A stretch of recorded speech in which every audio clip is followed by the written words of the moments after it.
Q2 panel meeting, Homelessness Panel of the Worshipful Company of Information Technologists. I would like to welcome Petra Salva, who's going to be our speaker today. Petra is the Director of Rough Sleeping, Migrant and Westminster Services. I hope I got that right, Petra, at St Mungo's. Now, we've had the pleasure of having speakers from St Mungo's before, and we've done some good works with them as a partnership. So the organisation is not new to us, but what caught my eye recently, early on in lockdown, was some of the great work that they've been doing with rough sleepers in London and the move to hotels. And Petra's name was in an article that I read about that. So I reached out to the people at St Mungo's and said, would you be able to come and talk about the impact of COVID-19 particularly, but generally it's an opportunity for us to get an update on St Mungo's and the challenges. And as always, I pre-warned Petra that if nothing else at the Q&A at the end, and I hope you all do think of some good Q&A to share, but if nothing else, we'll be asking the question of how can the WCIT help St Mungo's more going forward. So without further ado, then I shall hand over to Petra and give her the floor. Great. Well, thanks very much. So Martin's going to help me with a few slides. I've just got 5 slides that will just give a little bit of introduction and context. I won't spend too long on them. I'm going to spend just a few minutes going through them and then pausing when I get to the sort of COVID-19 response. But I think what would be most beneficial is that when I come to the end of the presentation and give you the sort of headlines, then I thought you might find it more useful to ask me some very specific questions, not least of all, what can you do to help us or support us, how we might, also just about the detail and some of the issues and challenges that I raise in my presentation. So that's the format, if that's okay with you. Martin, the way I'll do this is I'll just say, and the next slide will show you this. How's that as a little prompt? That's kind of to the point, isn't it? So that's who I am. I've worked for St Mungo's now for nearly 10 years, but I've been working in the sector for nearly 25 years. I have seen everything, but I've never seen, I've never seen a crisis of this magnitude, particularly when it comes to rough sleeping. I've never seen anything quite as dramatic as what I've been involved in the last 3 months, and I will go on to say why. But the next slide really gives a bit of context around the rough sleeping crisis, and it's just important to note, the scale of the challenge that has laid before us. So, approximately 4,000 people sleep on the streets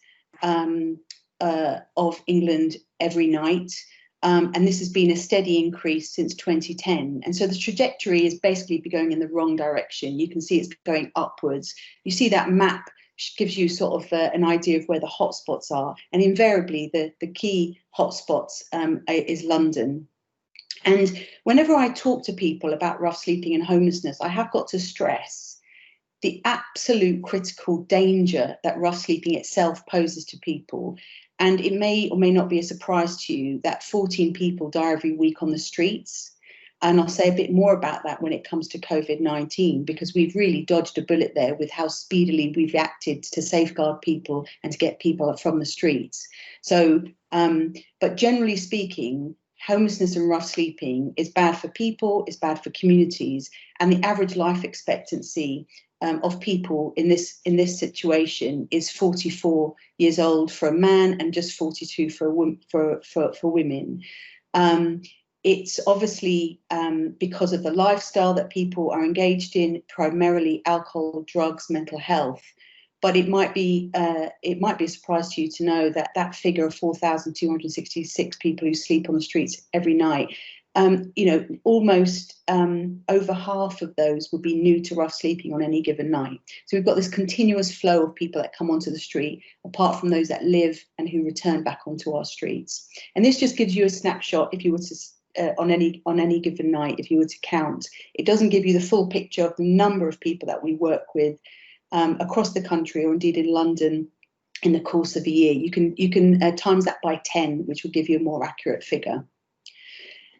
The next slide just illustrates sort of how the direction of travel. And at its peak, you can see it was almost 5,000 people sleeping rough. It's gone down slightly since the government injected some further funds and some money with the recent rough sleeping initiative.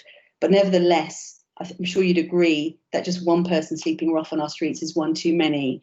You know, my hope has always been, and I'm sure the hope of anyone working in this field, is to work our way out of a job. That's ultimately what I came in this work to do. The next slide just gives a little introduction to the scale of the work that St Mungo's is doing. I think the stark figure on the next slide shows how many people that we work with in the course of a year. It's about 30,000 people. So, you know, the scale of the operation and why organisations like ours are needed. Over 10,000 people in just 1 year are worked with by our street teams. We work across London and the South East.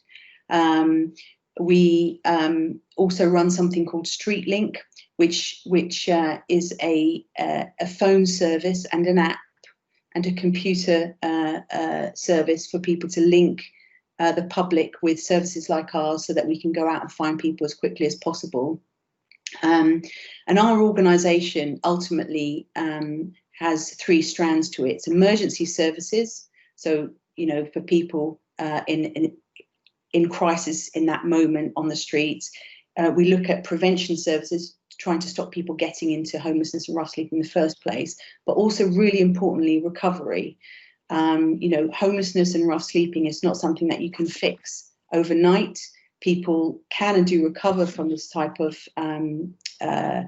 activity, but it can take a very, very, very long period of time. So in terms of the COVID pandemic, the next slide just illustrates the things that we've been focusing on. So when the lockdown emerged, we were engaged in working round the clock to literally help people, hundreds of people, off the streets into any type of accommodation that was going to be safe and that would safeguard them. And of course, you'll know that what that means is self-contained accommodation. So what type of accommodation would be available? Well, mainly hotels. We've moved hundreds of people into hotels across London and the South East, and in fact, across the country, many local authorities have followed suit. People have been put into places like Ibis, Travelodge, to name but a few, in order to protect them and in order to support them to self-isolate. What's been incredible is how quickly government, charities, and in fact, members of the public and different groups have come together to work together to enable that to happen. It's resulted in over 5,000 people being accommodated across the country in this type of accommodation. We are now 12 weeks, 13 weeks in. Some people who've been accommodated in this emergency type of accommodation have now returned to the streets because they simply couldn't cope, or their support needs were too high. Tonight, for example, in our Pan London hotels, we're supporting 811 people tonight to remain inside and to protect them in the hotels. What's been a huge success is turning into a huge challenge, because we know what the demand is, but we're now trying to find the supply so that we can make sure these people don't return back to the street. And that's not just St Mungo's challenge, it's a challenge for London, it's a challenge for local authorities, and it's a challenge across the country. If we don't deal with the supply, what will happen is that potentially hundreds of people could return back to rough sleeping and to unsafe conditions. Part of the response was not just getting people off the streets, it also included moving people out of shared spaces like winter night shelters, anything that was not deemed safe by Public Health England. So we decanted many of these winter night shelters. That's why we've still got hundreds of people in this type of accommodation. The next slide just shows where St Mungo's ourselves have been particularly focused. We currently, as we speak, across all our services, we're supporting 2,000 vulnerable people in these locations: Brighton, Reading, Bristol, Bournemouth, London and Oxford. The operation is staggering in that it's quite amazing to see how, just 3 meals a day, somewhere safe to sleep, put yourself at night into a comfortable bed, having a key to your door, having a TV, a telephone, how that can absolutely transform individuals, some of whom have never been indoors for years and years and years, and others for whom, this was an absolute lifesaver. So we've really, touched many people's lives. I would say that nearly half the people in the accommodation that we're currently supporting are probably fall into the category of being non-UK nationals, so fall into a complex category of people who are either EA nationals who are seeking settled status, or beyond that, people who've got more complex immigration issues. So you'll appreciate that actually finding resolution for this number of people is not a quick fix, and will require a lot of different strands coming together to find a resolution. One of the other challenges that we faced during the pandemic is one thing getting people off the streets. It's another thing keeping them inside, keeping them occupied, keeping them fed, keeping them healthy. So we've worked really closely with our Public Health England colleagues, making sure that we use this as an opportunity to be able to screen people, not just for COVID-19, but for other health-related issues, because of course, this group of people are some of the most vulnerable in our society and already have predisposed respiratory conditions, diabetes, all the sorts of things that put people in a much higher risk category. And it's absolutely staggering, and I still find it staggering, that out of the just in the GLA accommodation in London alone, we've not had more than 7 people in specific COVID care sites. In other words, people who've contracted COVID-19. At the moment, in our COVID care facility, we just have 1 individual. So it's been staggering how we've been able to protect people and stop contamination. And I think that's a tribute to everybody who's been involved in how quickly we operated, how we triaged people, how we managed to engage Public Health England. It's staggering. And I still do wonder whether we've just dodged a bullet or whether it's going to come. But I think all the indications are that we've done an incredible job. Sadly, despite the number of people we've been able to house, it does remain that just today I looked at the list of people who would have come in if they could have come in, and that's almost 250 people who are still on the streets waiting for some form of accommodation. So whilst it's been a huge success story, the challenge is that more and more people are coming onto the streets because of COVID-19. They've lost their job, economic situation, they've had to move out of dangerous or shared living space, or people who've been in the hospitality trade and lost their jobs. So, there remains, rough sleeping has never been at its lowest. The street count in Westminster last week was 110, it averages at 300. So of course, that shows that we've had a significant impact, but the challenge is still there. It's absolutely not gone away. I'm not going to show the last slide, because that's more to do with how you can help us. But I think your ask is very specific around your particular area of work. And what I wanted to say around digital inclusion is that, of course, what has happened during this incredibly unprecedented time is we've understood how we weren't prepared as an organisation in terms of digital inclusion for our clients, accessing things like hardware, Wi-Fi, some basic things that perhaps we've taken for granted. And we've struggled to communicate with our clients en masse. We've struggled to keep in touch and communicate with people. We've been offering our recovery college to our service users remotely, which has been incredibly challenging because we didn't have the hardware or some of the basic resources required for that. And we're looking at ways of alleviating that. But it's been a stark reminder that we've not been as equipped or as prepared as we would have liked to be. And it's obviously one of the questions I get asked most frequently is, what would we do differently, or what might we do differently going forwards? And I suppose my short answer would be we can't go back to what we've done before, and we've learned some real lessons about how we need to look at this challenge through a different lens, not go back to doing what we've done before, realise that it is actually possible to make significant change when there is will, money, collaboration, commitment, an agreed destination of travel.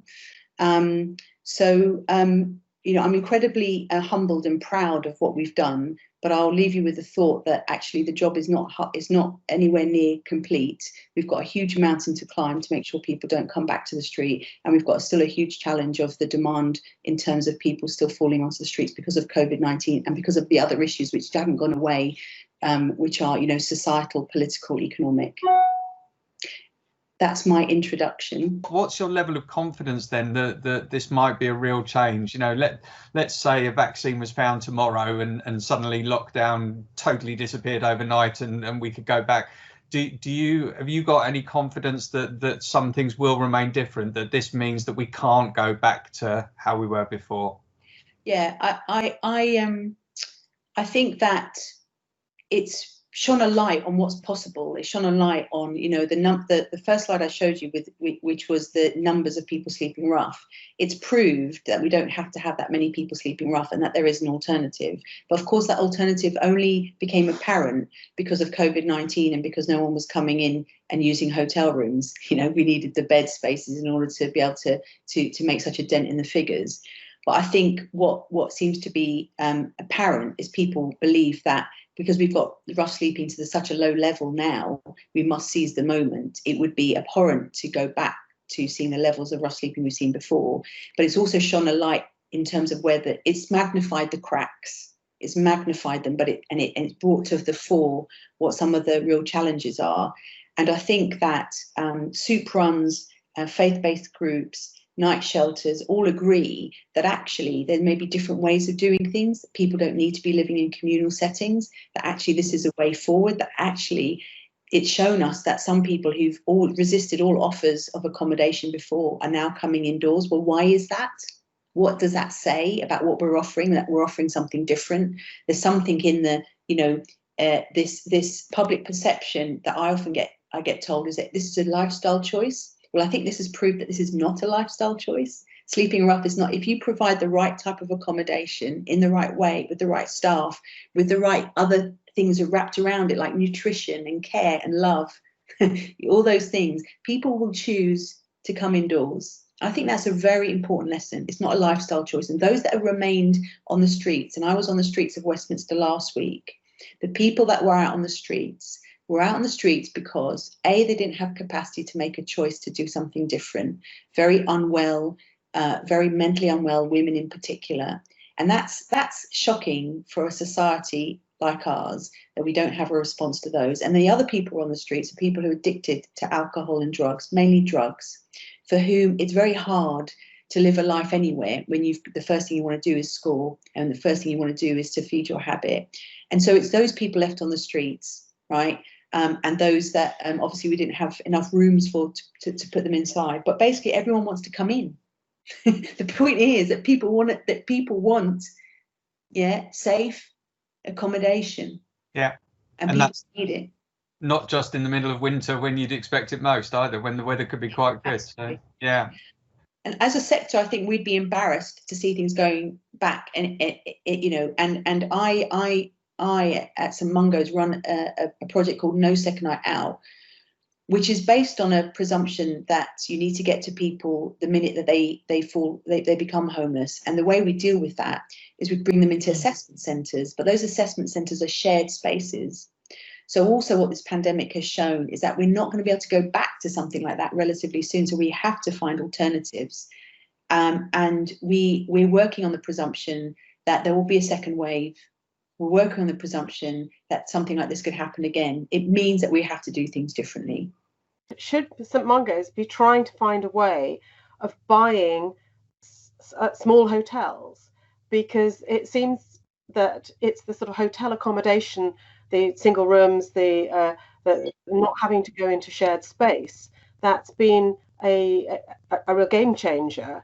over the last 12 weeks. And the fact that these hotels are empty is fabulous, but at some stage they're all going to fill up again. So you said quite rightly, supply is going to be your problem. Should the other charities around you be really looking towards acquiring that type of accommodation? And if so, therefore raising money to do so. I'm just really interested to know whether that is, in your view, a goal or should be a goal. It absolutely is. So you're absolutely right. So first of all, I will say that in the City of London, we had a project which actually emerged well over 15 years ago called the Lodge Project. And it was based on this very concept. It was based on the concept, and I used to be an outreach worker in the City of London. I would pace up and down the streets of the City of London, and I had a theory that people came to retire to the City of London. Men and women who slept rough for many years would come to the City of London because it was quiet, the police were very nice, there was always food, the great British public were very generous, and it felt safe. The perception of safety when you're homeless is very, very important. And the reason I'm bringing this as an example is because the Lodge Project stemmed from the fact that the only way I could get people off the streets was putting them into bed and breakfasts, because they liked it, because it had there was a sort of less of an institution feel to it. It was felt different. There was a kind of the ambience of it just worked. And actually that transpired into a model we called the Lodge. And we now have 2 lodges, which is exactly modelled on this hotel concept, much smaller, though, for people a bit more chaotic. So for me, I've always been an advocate of this sort of accommodation. And funnily enough, local authorities use the travel lodge, believe it or not, as temporary accommodation on a very frequent basis. So a lot of our clients, a lot of our outreach workers, travel lodges are go-to destination when we don't have anywhere to put people. So we've known this for a very long time. So coming to specifically your question, funnily enough, today we just had a conversation with Salva, which is in West London, about purchasing some of their units because they don't believe they'll be going back and using them in the same way. Equally, I've been able to work. I'm on speed dial to Dame Louise Casey on a very frequent basis, talking about what we need. And the GLA are in talks as we speak about purchasing and leasing hotels for this very reason. And also I'm about to embark on a campaign to see if we can get some sponsorship for hotels. It's not quite purchasing, but sponsorship from some large donors who might be able to help us at least extend the stays while we're trying to work out what our next move might be to make sure people don't go back to the street. So I think it's absolutely right. It was interesting. Travelodge said that they probably wouldn't go back to doing what they've done, but they've since changed their minds. So I think Travelodge, there was a glimmer of, it sounds terrible, glimmer of hope that they would lose some of their hotels. I don't mean it like that, but glimmer of hope for us, thinking you won't be able to use them in the same way. So we're absolutely pursuing that. Yeah. Petra, great to hear from you. I suppose also with the increase in remote working, there's going to be a lot of empty office space. So I just wondered if there's an opportunity there with perhaps with your sponsorship as organisations look to sort of downsize some of their offices, I guess. My question actually is there any direct correlation between the jobless and homelessness? Because they're talking about a massive rise in joblessness and people losing their jobs over the next few months caused by the situation. I just wonder if there's any statistics that directly correlate that would be useful to understand. Yeah, there's we are now collating statistics of people who have become homeless because of the pandemic. So that's so last month, 70 people, for example, in Westminster were recorded as new to rough sleeping. And of those 70, all of them had, it appears, recently lost a job. So yes, direct correlation. Of course, it's still early days and we're still gathering that data. There are lots of examples of people who've been in tied accommodation, so accommodation and job, tied together, lost their job, they lose their accommodation. A lot of the work that we're embarked on is where people are also in irregular type of work, so cash in hand, so had to survive under the radar. And that's probably harder to quantify, but we know anecdotally a lot of our EA nationals would fall into that group. So they've been working cash in hand. There's also obviously a huge pool of people that have been and continue to be exploited on the black, and trafficked, but mainly, labour exploitation. And of course, the pandemic has obviously meant that they've become more visible to us, right? So there are stats, I don't have them to hand, but that 70 figure gives you an idea. In 30 days, 70 new people sleeping rough, and of those, majority of those is because they've lost their work. And the other thing is that in the hospitality trade, it seems to be primarily hospitality. That's what we've come across. One of the things that's worth noting, just from a information point of view, is that in London we've got a very sophisticated method of collecting information. We have done for 15 plus years. It's not the same in the rest of the UK. So in London, we that data I could show you is because we collect data all the time, every time someone's met on the streets. It's not the same for the rest of the UK, or the rest of England anyway, England and Wales. And that's a gap. And because we don't have that, it's quite hard to look at with the variations across the country. Yeah. No recourse to public funds. We had a waiver temporarily. They seem to be taking the waiver away. What do we do about that? Yeah. Well, I think that's probably, from our perspective, that is by far the biggest problem. Yeah, and for me too, absolutely, I share that. It is the sort of elephant in the room with any conversations with the GLA and government. It is the single biggest issue that I think is going to create a cliff edge when it comes to closure of these hotels, because it's that group. So I'll just give you a figure. So out of currently we're supporting in Pan London 811 individuals. I like to be precise because my belief is you can end rough sleeping if you know people by name, you know what they need, you know what they want. You have to be precise. So 811 people, and of those 811 people, we can provide an offer for 70% of them. And that's because they have recourse to public funds, and that's because we know whether they need private rented, supported accommodation, etc. The 30%, right, is because people don't have either their immigration sorted, or they haven't applied for settled status, or they're in between somewhere. They're mainly EU nationals. Now, this is going to become an increasingly prominent issue. It has been for services like ours, and you'll know in the city, it's been a huge issue. And it will continue to be so, particularly when these hotels have to close or we run out of money, or the way to resolve it really is to give people is to speed up the settlement scheme, make it easier, have an amnesty, do something which says people are here, so they're here. All right, they need our support, they're here, and they contribute very well to our society. Thank you very much. Yeah, but surprisingly though, Randall, we had quite a lot of people wanting to go home when the pandemic started, particularly back to Romania. We had a lot of people who were frightened and scared, and of course wanted to go back to their families, of course wanted to be with their loved ones, of course realized they weren't going to get a job and fulfill their aspirations. So a lot of people found their own way home. I don't know how they did it, but they did it. They got on planes, they got to Gatwick, they got to Heathrow. They refused to leave until they got onto a plane. There was some repatriation. I know we helped some. Well, we did, but what I mean is right at the very beginning when there were no flights, and it looked as if everything had locked down. We definitely did in the city, and there were, the embassy put on a number of repatriation flights, which we were able to facilitate as well. And I don't have, I think that the government should make a commitment to supporting those people with no recourse to public funds whilst we resolve their settled status or their immigration issues, recognising the delays and the bureaucracy involved. That's what I think our ask is. And we've launched a campaign called No Going Back. And that's one of the things I was going to say that you could help us do, is support that campaign. It's called No Going Back. It's on our website. And that will make sure that we're saying to government we can't go back to the way that we did things. And one of the recommendations in that is to say that we need to house people with no recourse to public funds while we resolve their settled status.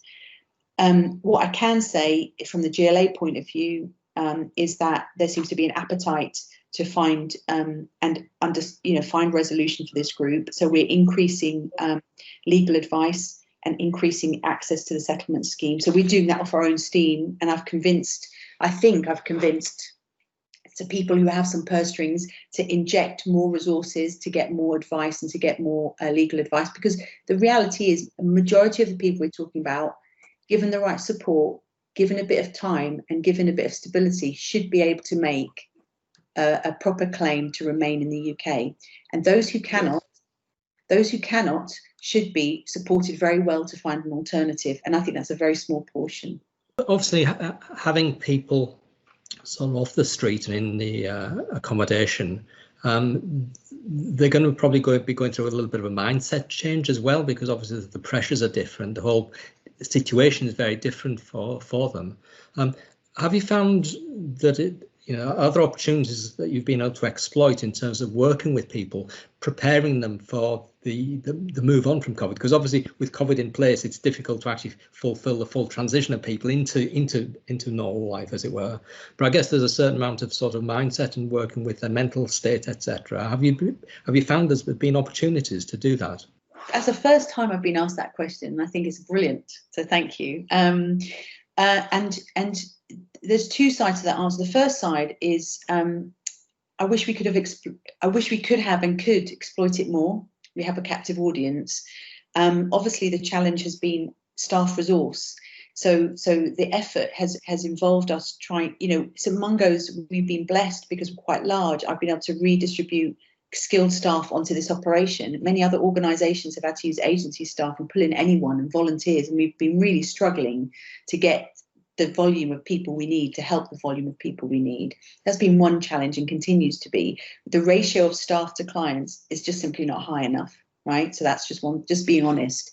Second of all, in the lockdown, absolutely finding our way around managing infection control and public health guidelines whilst trying to engage with people in a different media has just been incredibly challenging. And we found our way through that by, trying to use technology. And this is where actually, we could have done more, we should have done more, we want to do more, because, people literally are in, at the height of the lockdown in their rooms. We're supplying people with access to phones where possible, access to laptops, providing our recovery college online, doing online courses, doing counselling online, doing counselling over the phone, that type of activity, talking to people about their aspirations and move on and assessment over the phone. And as the lockdown has loosened, obviously my staff are there on the front line anyway all the time, we've been able to see people face to face, and this type of work really lends itself to being more face to face where possible. So what we have been able to do digitally,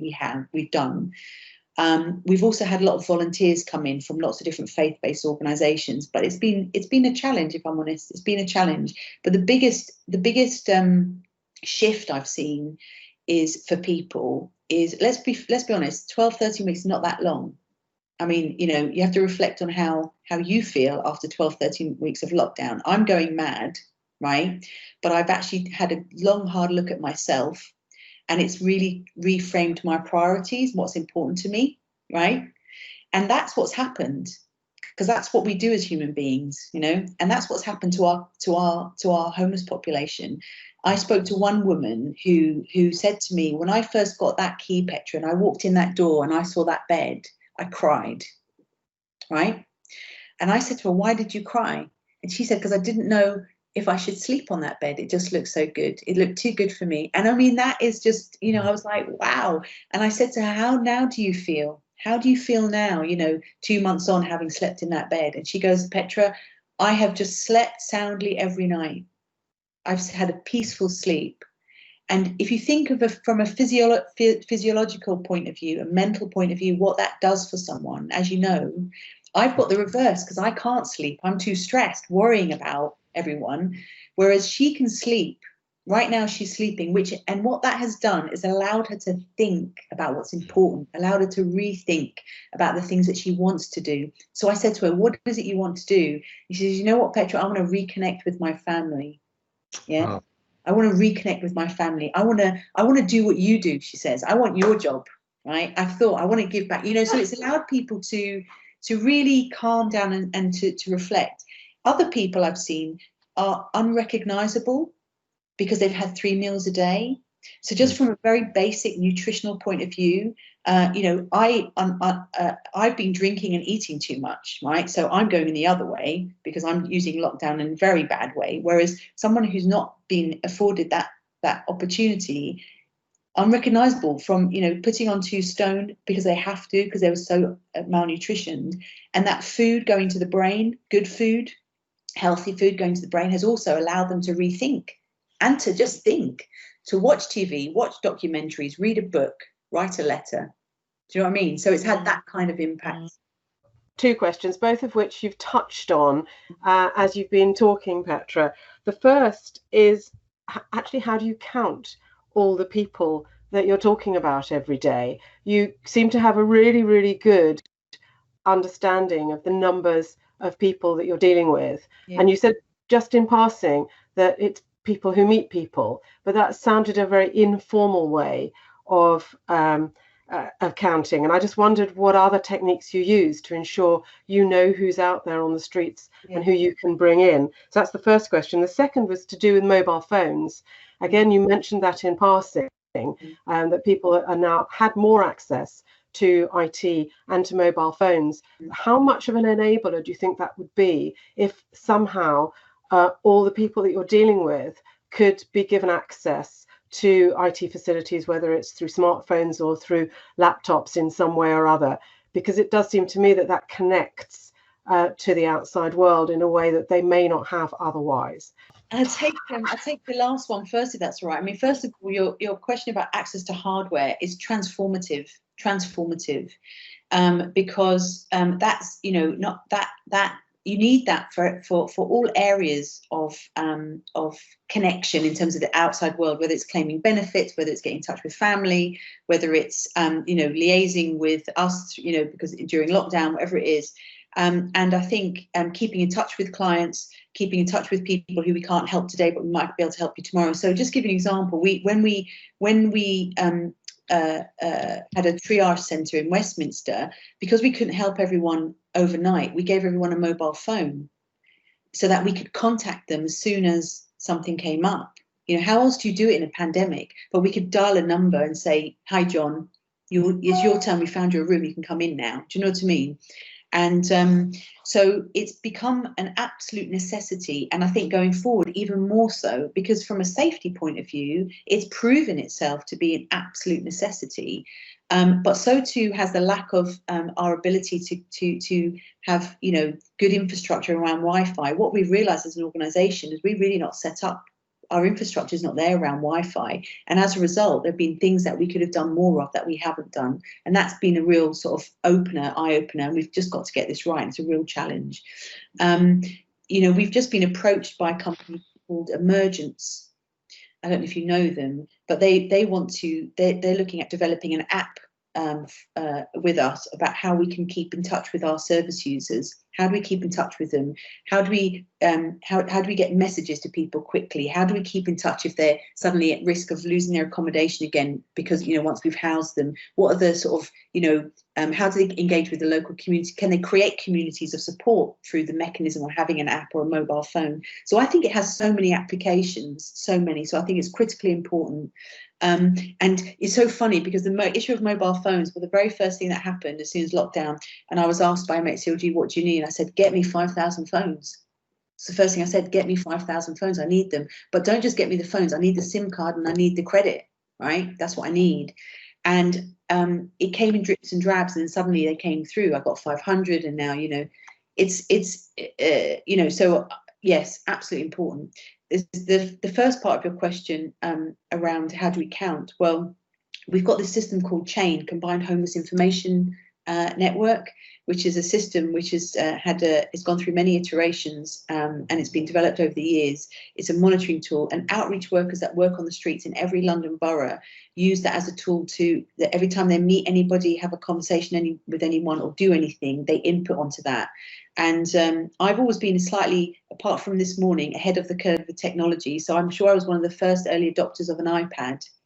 In fact, I was interviewed about my early adopting techniques of an iPad, and I used it for everything. I still do. And I think we're one of the first organisations to say that every outreach worker needs to have some sort of technology iPad on the street, so information could be in real time, because it's no good having it a week or 2 weeks or even tomorrow. We need it today. If rough sleeping is urgent and you need to deal with it in a urgent way, then you need real life information. So it's not as good as it sounds, but it's much better than it was. But that's the principle behind it. So people, we put the information on using mobile devices, and it's a lifetime database. Just to give some more colour for the worshipful company members as well, around when lockdown first happened, we had some of our regular sort of most frequent contacts in the sector in London reached out to us, and we had a whole flurry of I think it'd be too grand to call it pro bono, but it was a lot of frantic phone calls of advising those people about two main topics: getting hardware, getting mobile phones and laptops and tablets, and remote access. And that was some of it was for the clients, for the actual people out on the streets, and helping them stay in touch. But it was also about the workers in the charities and in the agencies as well, about trying to get them connected. And then the remote working was because they're trying to deliver these services, but not being able to go into their normal centre, not into their normal way of work. And I was involved in quite a few of them. But there was a big flurry early on, and then we haven't heard much. So I'm hoping that the reason that is for the last 8 weeks or so is because they've got into a new rhythm and that they found that. But just so you're aware, some of your colleagues in this panel were helping where we could with some of that information early on, and a lot of it, because we can we get asked about charities, how can they get kit in the best of times, was actually about pointing them at a lot of the fundraising and central funds and other things. There was a whole flurry of sort of COVID things, both private and public, and actually we did our usual trick of actually a lot of the time we don't have the answer, but we know somebody who has. So we were actually saying, yes, we've heard of people getting IT kit using these methods, and so there was a flurry of that from the company going on early on. And the one thing I didn't really get a grasp of was you said about the drugs, the alcohol, these people coming on board and them and taking them through rehabilitation, from what I could see. But what I was thinking was, what is the medical side and the doctor's side of things? How does that work with GPs and access? Because these guys are out on the street. So how do you? And I'm thinking, you've got such tools as Babylon, which is a Meditel solution for doctors, and I just wondered how you do that challenge. Specifically, generally, or just because of with COVID?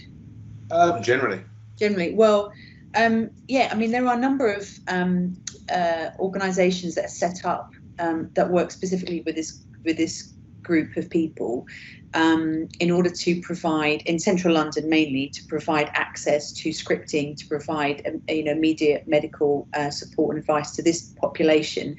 And there are some which are very sympathetic to how they present. So there are some very sympathetic GPs and doctors which are well known, where we can direct people to.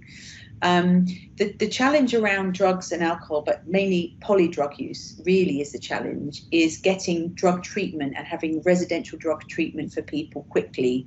And it may come as a surprise to you, and this is, almost embarrassed to say it, but if I wanted to get someone into detox tomorrow, it's almost impossible. And the reason it's almost impossible is because they're non-existent anymore. And they're non-existent anymore, and where they do exist, they're outside of London. So through the years, since I've been doing this work, I said nearly 25 years, there was a time, and I worked in the City of London, over 20 years ago as an outreach worker. And if I needed to get somebody into detox, I could pick up the phone, and I could get it, literally get it. Today, it's impossible, can't do it. And one of the reasons is it's not just the supply of it, and they've kind of disappeared because of the cost associated to them. It's also because of how these placements get funded. It's usually community detox, and the funding needs to come through your health authority, and because ongoing rehabilitation. And so, for example, if you're rough sleeping in Westminster and you don't have a local connection to Westminster, and I should have said in my introduction, that's obviously the hotbed of rough sleeping. Westminster's probably got the highest population of rough sleeping in the country. If you happen to be sleeping there, you are less likely to have a local connection to Westminster because you've come from the rest of the country, the rest of London, even the rest of the world. Because you don't have a local connection, I can't get you detox and rehab. There's nothing I can get you into because I have to go back to your local health authority to get the funding to do it. It's a real mess. Is the answer. It's a real mess, and that's why we've got people who are dying from overdose. That's why we've got people who are getting worse, not getting better. That's why I think we get these really kind of critical moments where often when people go into A&E because they've walked by mistake in front of a car, right, because they've been too intoxicated. That's when, in those moments, when people get better because they've actually gone into hospital and they've detoxed in a medical way, but through a tragedy often. Do you know what I mean? Or they've gone into prison, right, and they've detoxed through prison, and it's not in a proactive way. So this is the one issue which I think is absolutely, it's incredibly terrible. The government have committed millions of pounds. So just before the lockdown, there's quite a lot of money committed to sort of reinstating a lot of what had been eroded through the years, but none of that's been realised yet. In fact, I was on a call just yesterday talking about this very thing, about how we're going to bring these beds back into use, where we're going to get them from. And of course, during the pandemic, it's been more about how do we safeguard people and keep them well. You raise a really critical gap in the system, another one. Well, Petra, thank you ever so much for that. It was incredibly interesting. Thank you both to you and all the others that have made the miracle happen of what's have just shown what can be done where there's the will and the way, and all strength to your elbow that hopefully that continues going forward as well, regardless of what happens. So thank you for joining us. You're more than welcome to stay, but you're also more than welcome to drop off. Okay.